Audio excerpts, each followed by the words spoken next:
New recommendations have been issued for breast cancer screenings. That's right. And WENY's Alexandra Dern spoke with a breast surgeon at Arnett Health about what women need to know. Alexandra?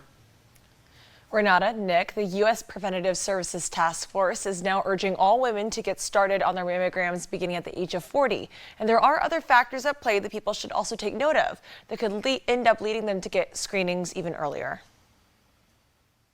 Basically what they did is reviewed some data that's already been out there. It's not necessarily based on new information, but found that since it's the second leading cause of cancer in females, that women would benefit more from starting screening at age 40.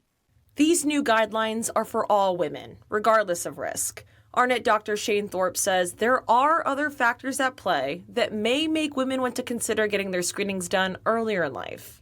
For women that have a personal history of breast cancer, a family history, mostly in their first-degree relatives, meaning their mother or sister, or as you'd mentioned, one of those genetic disorders like the BRCA1 or 2 genes. Those patients are considered to be high risk.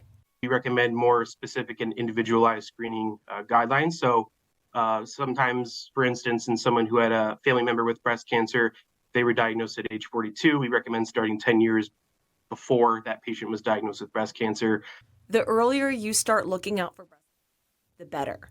Dr. Thorpe says so much money and research has been dedicated to fighting this disease and urges everyone to take the guidelines seriously. We found that screening does a really good job of catching breast cancer early. And when we catch breast cancer early, we have many more treatment modalities, surgery, medications, radiation, things like that, that can do a much better job of curing the disease.